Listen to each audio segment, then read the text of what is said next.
Telugu cinema పరిశ్రమలో సమస్యల పరిష్కారం దిశగా ప్రయత్నాలు జరుగుతున్నాయి. ఇటీవల థియేటర్ల బంద్ వివాదం, ఏపీ ఉప ముఖ్యమంత్రి పవన్ కళ్యాణ్ ఆగ్రహం తదితర పరిణామాలపై తాజాగా ఓ కమిటీ ఏర్పాటైంది.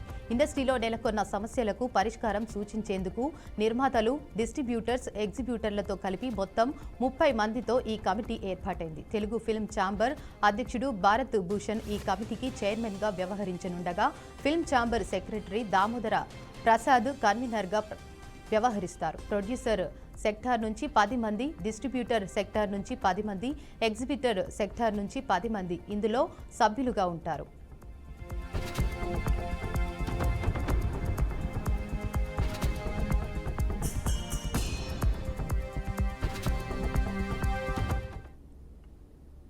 ఆంధ్రప్రదేశ్ రాష్ట్రంలో బలమైన ఏఐ వ్యవస్థ నిర్మాణానికి ఒప్పందం కుదుర్చుకున్నామని సీఎం చంద్రబాబు ఎక్స్లో పోస్ట్ చేశారు. ఐటీ శాఖ మంత్రి నారా లోకేష్ నాయకత్వంలో ఎన్విడియాతో ఒప్పందం కుదుర్చుకున్నట్లు చెప్పారు. ఈ సంస్థ మద్దతులో నైపుణ్య శిక్షణ అందించనున్నట్లు తెలిపారు. రాబోయే 2 నెలల్లో 10,000 మంది ఇంజనీరింగ్ విద్యార్థులకు నైపుణ్య శిక్షణ అందిస్తామన్నారు. ఏపీ నుంచి 500 ఏఐ స్టార్టప్లు ప్రారంభం కానున్నాయని పేర్కొన్నారు. విద్యా నైపుణ్యం నుంచి పరిశోధన, ఆవిష్కరణ వరకు ఏపీ పునాది వేస్తోందని చంద్రబాబు వివరించారు.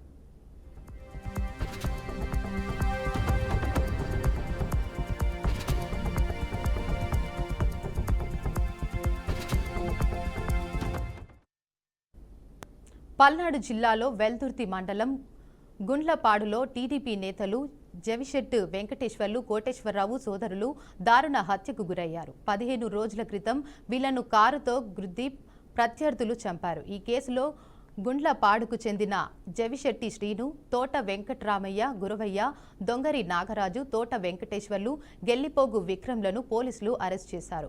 ఈ కేసులో మాచర్ల మాజీ ఎమ్మెల్యే పిన్నెల్లి రామకృష్ణారెడ్డి A7గా ఉన్నారు.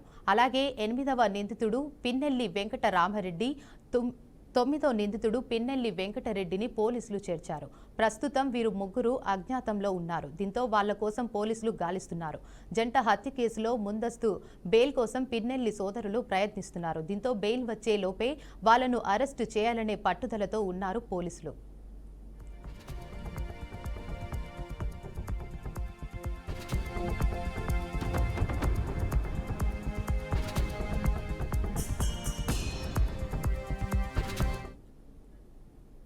విజయవాడ శాతవాహన కాలేజీ ఎదుట సిపిఎం ధర్నా చేపట్టింది. సిపిఐ రాష్ట్ర కార్యదర్శి రామకృష్ణ ఆధ్వర్యంలో కాలేజీలో కూల్చివేతలకు వ్యతిరేకంగా ఆందోళన చేపట్టారు. భూముల కోసం కాలేజీని కూల్చివేశారని, వివాదంపై ప్రభుత్వం జోక్యం చేసుకోవాలని డిమాండ్ చేశారు. కాలేజీ కూల్చివేతపై నారా లోకేష్ స్పందించాలని, విద్యార్థులు న్యాయం చేయాలని రామకృష్ణ కోరారు.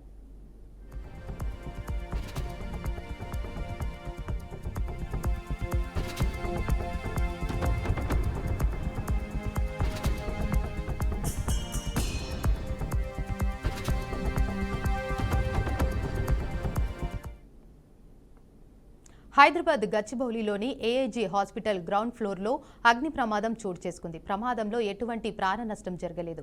ఒక్కసారిగా అంబులెన్స్లో మంటలు చెలరేగాయి. అప్రమత్తమైన హాస్పిటల్ సిబ్బంది అగ్నిమాపక సిబ్బందికి సమాచారం అందించారు. ఘటనా స్థలానికి చేరుకున్న సిబ్బంది మంటలను అదుపు చేశారు.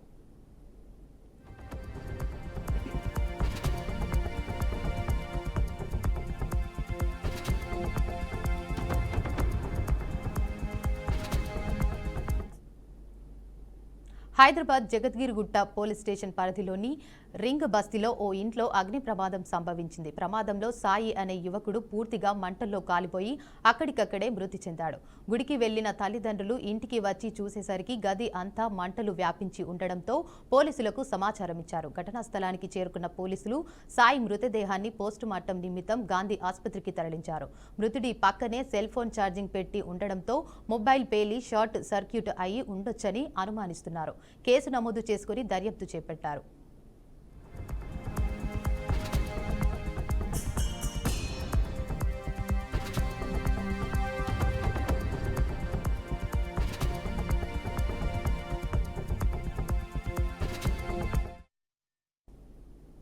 ఈ నెల జూన్ 4న ఎన్డీఏ ప్రభుత్వం అధికారంలోకి వచ్చి సరిగ్గా 11 ఏళ్లు పూర్తి చేసుకుంది. ఎన్డీఏ ప్రభుత్వం గత 11 ఏళ్లలో సాధించిన అనేక లక్ష్యాలను ప్రధాని మోడీ వరుసగా ట్వీట్ చేస్తున్నారు.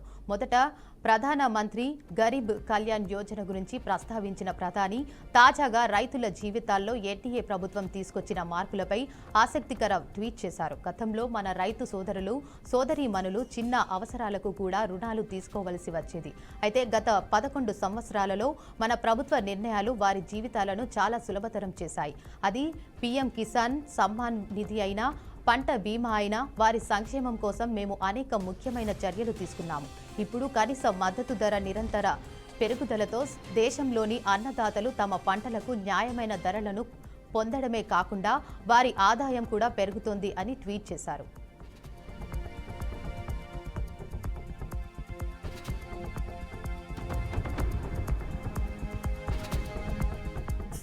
తిరుమల శ్రీవారిని పలువురు ప్రముఖులు దర్శించుకున్నారు. ఎంపీ పార్థసారథి, యాంకర్ సుమ, తన భర్త నటుడు రాజీవ్ కనకాల తదితరులు నైవేద్య విరామ సమయంలో స్వామివారికి మొక్కులు చెల్లించారు. వీఐపీ ప్రారంభ విరామ దర్శన సమయంలో స్వామివారి సేవలో పాల్గొన్నారు. తొలుత అధికారులు వారికి స్వాగతం పలికి దర్శన ఏర్పాట్లు చేశారు. అనంతరం ఆలయంలోకి వెళ్లిన వారు స్వామివారిని దర్శించుకుని మొక్కులు చెల్లించుకున్నారు. రంగనాయకుల మండపంలో పండితులు వారికి వేదాశీర్వచనం చేసి తీర్థ ప్రసాదాలను అందజేశారు. రోజు తిరుపతికి వచ్చి వెంకటేశ్వర స్వామిని దర్శించుకోవడం జరిగింది. దర్శించుకున్న తర్వాత ఇంకా మాట్లాడడానికి ఏముంటుంది చెప్పండి, అంతా ఆనందమే. Thank you. ఇప్పట్లాగే అంటే అనుకోకుండా ప్లాన్ చేసుకోలేదు, అనుకోకుండా మేము వచ్చేయాలనుకున్నాం. అంటే ఆయన పిలిస్తే తప్ప రావడం కుదరదు కదండి. అలాగే వచ్చినా కానీ దర్శనం చాలా అద్భుతంగా జరిగింది. ఆ స్పిరిచువాలిటీ ఇంకోటి ఒకసారి ఆయన్ని దర్శించుకున్న తర్వాత ఇంకా పెంపొందుతుంది. అలాగే పెంపొందింది. మా ఆవిడతో సంతోషంగా ఉంది. పిల్లలు రాలేదు, కానీ నెక్స్ట్ టైం పిల్లలతో. ఢిల్లీలో ఈ నెల 15 నుంచి సెప్టెంబర్ 15 వరకు ప్రతిరోజు 114 దేశీయ విమాన సర్వీసులు రాకపోకలను రద్దు చేస్తున్నట్లు ఢిల్లీ అంతర్జాతీయ విమానాశ్రయ లిమిటెడ్ ప్రకటించింది. ఢిల్లీ విమానాశ్రయ రన్వే ఆధునీకరణలో భాగంగా వీటిని రద్దు చేస్తున్నట్లు వెల్లడించారు. మరో 86 విమానాలను తిరిగి రీషెడ్యూల్ చేయనున్నట్లు తెలిపారు. వాటాదారులతో విస్తృత చర్చలు జరిపిన తర్వాత దీనిపై నిర్ణయానికి వచ్చినట్లు Dial chief executive officer Videh Kumar Jaipuriar పేర్కొన్నారు. ఇక్కడ 4 రన్వేలు ఉండగా ప్రయాణికుల కోసం రోజుకు 1450 విమాన సర్వీసులు ఉంటాయి. తాజాగా పలు విమాన సర్వీసులను రద్దు చేయడంతో ప్రయాణికులకు కొంతమేర అసౌకర్యం కలిగే అవకాశం ఉందని అధికారులు తెలిపారు. Here to share about cancellations. I am here to share about how things are going to be that much better during the fog season.